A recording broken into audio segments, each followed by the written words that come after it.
There's one. There, got it. Slow rolling? Yeah, slow rolling. The shadow. One thing that's so important about walleye fishing, and no matter what bait you're fishing, is the speed and the retrieve. They may want the bait to be moving a little bit slower. Eater, come here, buddy. I think speed is the key. We got him wired now. Great big walleye. Whoa, Yeah, look at that one. Early season walleye fishing. I love it.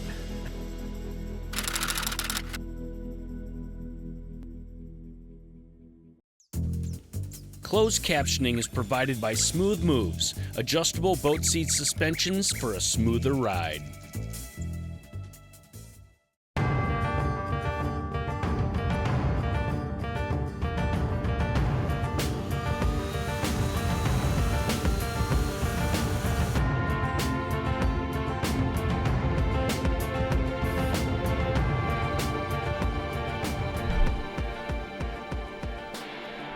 You know, location is really key in any fishing situation based on their, the seasonal movements of fish. Right now, these walleyes only spawned probably 3 weeks ago.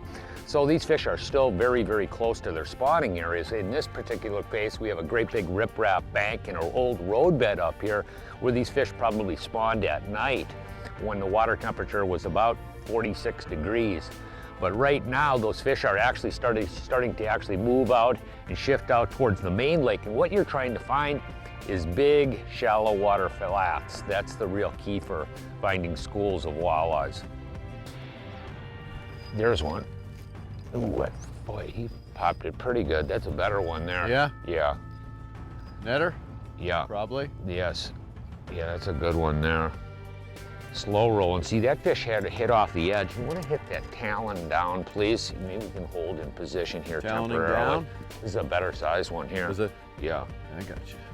Come here, buddy. Staying down pretty. Oh yeah, there we go. Come here, buddy. Nice. Yeah. There you go, James. You know, one thing that's so important about walleye fishing, and no matter what bait you're fishing, is the speed and the retrieve. You know, right now we've actually been fishing a number of different lures, and that one there I just caught on a VMC jig. This is a VMC. This is like 1/8 of an ounce with a little 3-inch boot tail. And there we go. The whole thing is talking about the relative speed of the bait, and that is so critical for any presentation you happen to be fishing. Right now it's relatively early in the morning, and a little bit slower retrieve and slower movement may be what's necessary to trigger bites. It's amazing how many times you can be fishing around a lot of fish and not catch them until you really slow that bait speed down, no matter what type of lure you're throwing. You know, even with Troy's throwing like a jerk bait or a minnow bait, sometimes that really super slow rolling retrieve is really critical to get bites. Talon up? No, here, I'll get it. All right. Okay. Oop, there's another one. Hey, how do you like that? I went to go hit the talon, and the bait dropped down to the bottom. There's another good one, too. Look at him. Yeah. Yeah. You like some assistance on that? Yeah, I'm starting to like this. Come here, buddy. That is still wet from the last time. Yeah. This one might be a little bit better size one. Yeah. Yeah. Come here, buddy. There you go. That was it. See what I mean? Sometimes, every time when you're out on the water, something happens that'll tell you what the fish are willing to bite on. That time you'll notice, actually, I went to, we taloned down in this position right on the edge of this point, and I just wanted to hold so I could make successive casts in this area. And I went down to hit the talon again. I dropped the bait to the bottom, and this fish hit it. So that definitely tells you something. They may want the bait to be moving a little bit slower. We'll get her back in the water. Come here, buddy. Get you back into the depths here. But it seems like we got something going here. And I think speed is the key right now. When it warms up a little bit in the afternoon, maybe the fish will get a little bit more active. Seems like some of these fish are off the ledge. That's one thing when you're walleye fishing. You get up on these flats like this, and it really depends on the underwater makeup of that individual flat, how the fish position on it. Because usually when they go to feed, they get right up on the top of the flat. when the fish are a little bit more inactive, wherever you get those stair-step ledges, that's a critical sort of like pivot point that really has a tendency to gather the fish when they're inactive, it seems like. You know, when they get up on the flat and they will start cruising around, when they're actively feeding, hunting perch, in this case, in this lake. There, got him. There we go. Size? Ah, see? Yeah, feels got a little. Slow rolling? Yeah, slow rolling. The shadow. This segment is brought to you by Northwest Ontario. There's no place like this. Haven't seen it yet. Looks like a good one. Feels pretty good. Yeah, there you go. Oh, that's there you not go. not too Yeah, big. It's just he's nip the a back. semi flipper. Come Yeah. here, buddy. There you go. Right. We don't have to get him. They said they've been just like this one. You can see just nip in the back like that. And I was just slow rolling it. What I'm doing with this shadow shad, basically the same thing that James, at least the retrieve. I was kind of matching his retrieve with this, a different bait, but matching the speed, nice and slow. I'm gonna get this guy back. The thing is, it's so odd about this time of the year that these fish are actually moving around a lot on these flats, and their activity level can really change pretty quickly. You know, by the end of the day, maybe these fish might be moving. We actually have a variety of different baits for like fishing this type of shallow water, the edge of these shallow water flats. A wide variety of presentations will work for cool water walleyes in spring. As we said, it's all about retrieve speed based on the fish's mood, and that can change dramatically throughout the course of a spring day. Our arsenal for today's mission includes soft baits, minnow baits, crankbaits, and rattle baits. Soft baits of choice: 4-inch big bite swimming jerk minnow rigged on a VMC moon-eye jig in preferred weights of 1/8, 1/4, and 3/8 ounce. It's important to experiment with jig weight. Today, light is the ticket. As the water warms, heavier heads can be used to impart a faster movement into the bait. Another option is Storm's 360 Go-To swim bait. The 360 GT are pre-rigged swim baits. These baits have a unique, lifelike rattling jig head that perfectly matches the body for the ultimate natural presentation. Slow, natural moving baits are critical to catch finicky, shallow water walleyes. Minnow lures. Today, Troy's been catching them on the slow rising shadow shad in the 4 to 6 foot level. A week ago, my son and I smoked the walleyes on these exact same spots, deeper, with a sinking shadow wrap in the 8 to 10 foot zone. Again, speed is vitally important.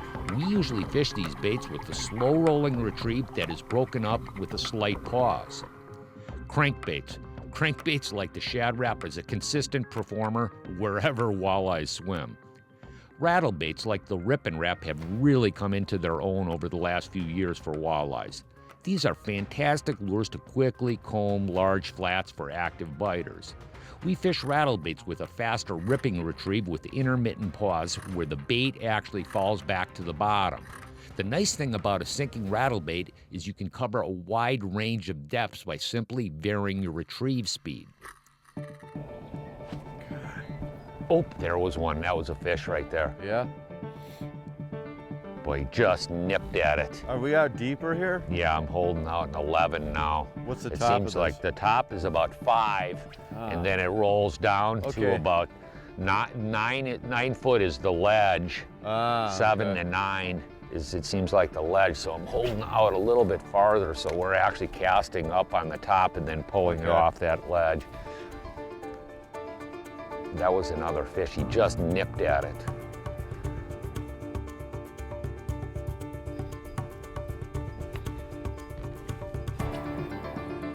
What say you? We got him wired now.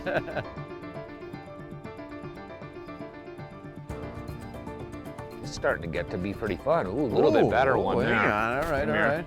right. I see you. Yeah, there you Ooh. go. Yeah, that's a little, Yeah, it's a little sportier model yeah, there. yeah, you upgraded. Yeah, come here, buddy. There you go. Now you're talking. Come here. Beautiful fish, though. Look at him.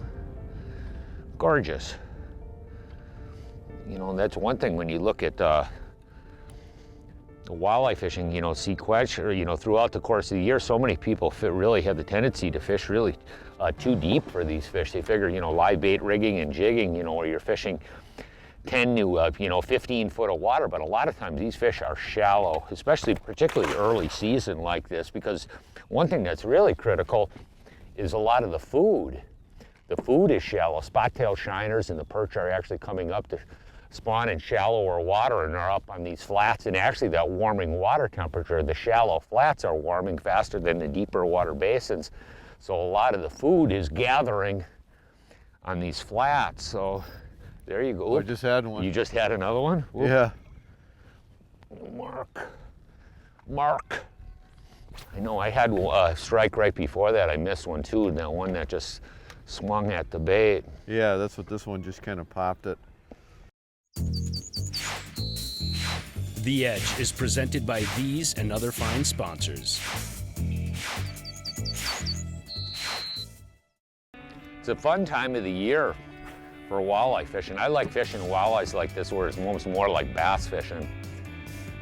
You know, where you're, you know, aggressively moving along, you know, casting. One thing that's really critical when you get in these shallow water conditions is actually casting out away from the boat. If you're dragging or drifting, you know, and just dragging baits, one thing that's really critical is definitely to get the baits away from the boat, because even in, you know, we're in the 8-9 foot of water, the boats or the fish have the tendency to spook away from the boat. You got to get the baits away from the boat. Yeah, when I'm fishing like these jerk baits like this, like these Rapala shadows, I prefer a spinning rod. Even with the wind is blowing at me right here, but I can make these long casts all the way out there with, as opposed to like a bait caster. It's like 15 to 20 pound braid with an 8-pound fluorocarbon leader. And with some of these like lighter jerk baits like that, you can throw them, you can get the distance, like James was saying, you can get the distance away from the boat to get those strikes when those fish are a little bit spooky. Throw them on spinning rods like this. This is St. Croix Legend Elite 6.8 and the Ballistic Daiwa Ballistic EX 2000. It allows you to get these casts. You can see here, if I'm throwing, here, I'll go with the wind going this way, you can launch it out there pretty far. And that's really important for what we're trying to do here, catching these fish. You know, so many people actually fish minnows at this time of the year in live bait.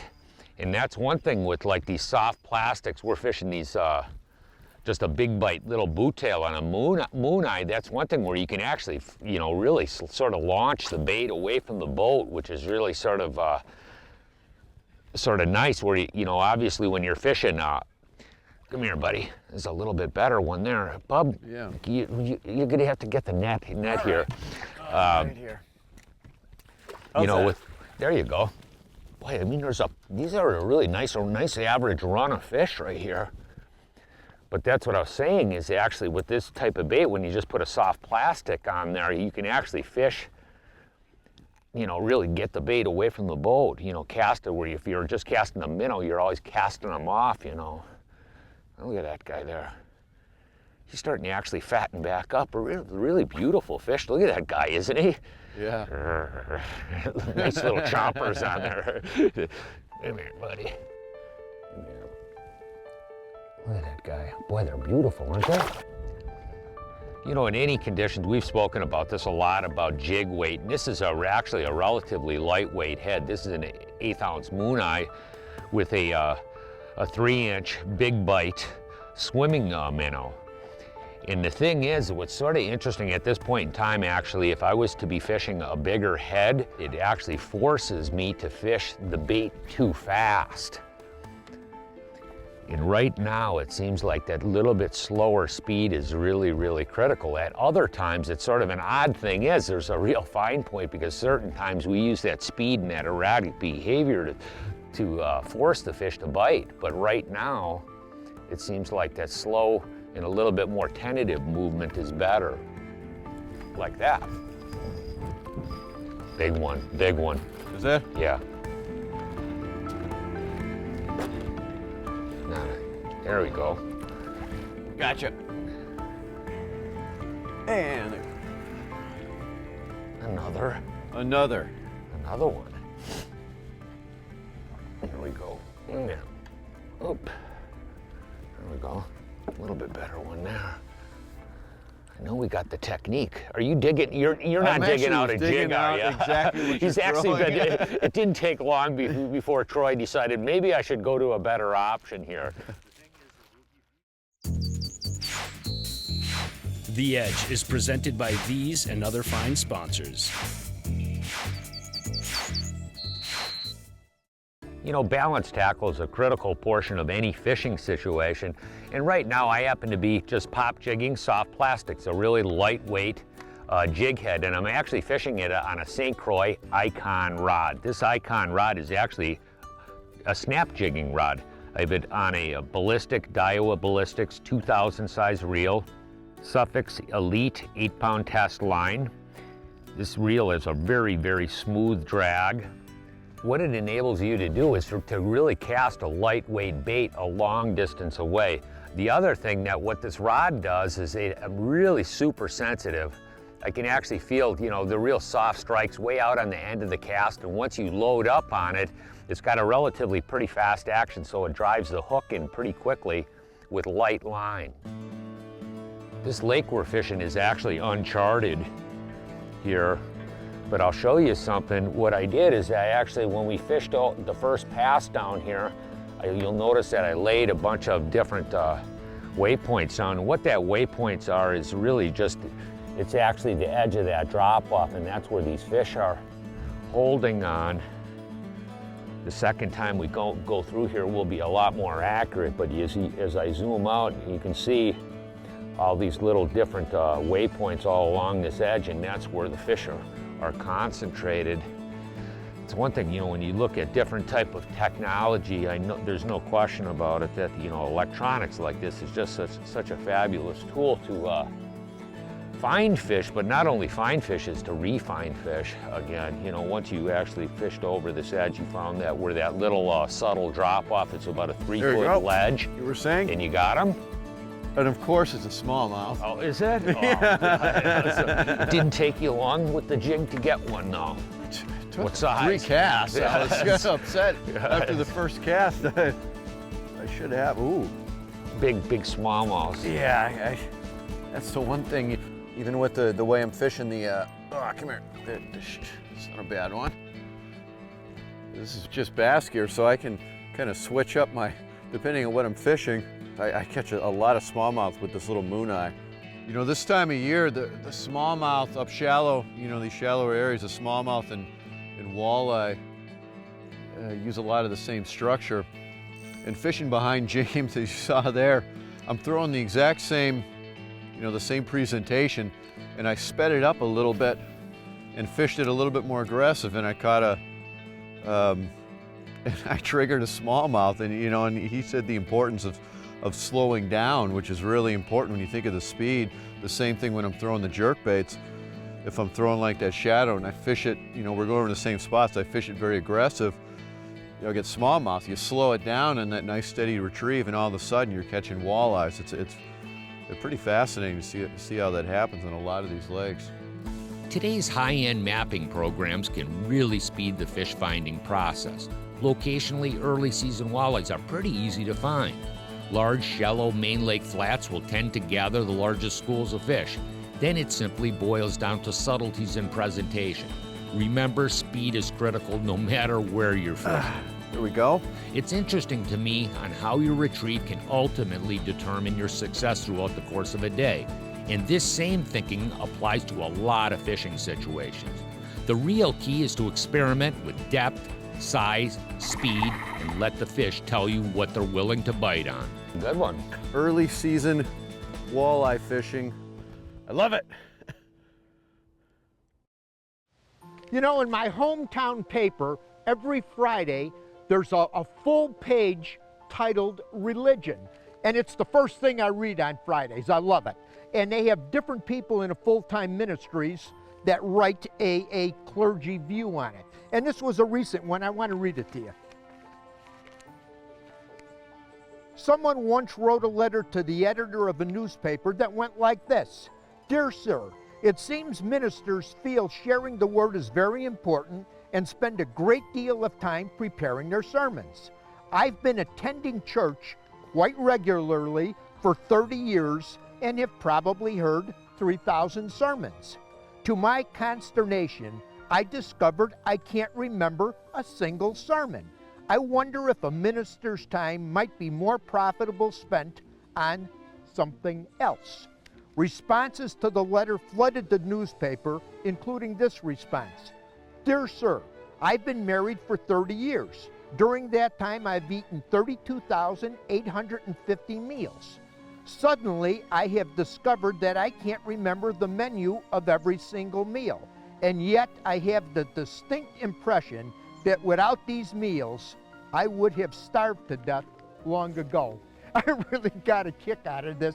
And the first thing that I thought about when I read this guy's response is, when you go to church, do you go there expecting to hear something from the person in the pulpit? Are you excited? Do you believe you're going to hear something about the Word of God that'll impact your life, not only today, but in the future? Going to church expecting something is going to help you receive. I can't help believe that this person was probably just traditionally going there and putting in time. All I know is the times that I go to church, which are regular as I can make it, I always get something out of it. I'm going to say that again. I always get something out of it because I'm going there believing that I'm going to hear something that's going to impact me from the Word of God, and the majority of the time I do. Hey, from all of us here at The Edge, you have a good, safe fishing season. We'll see you on the water.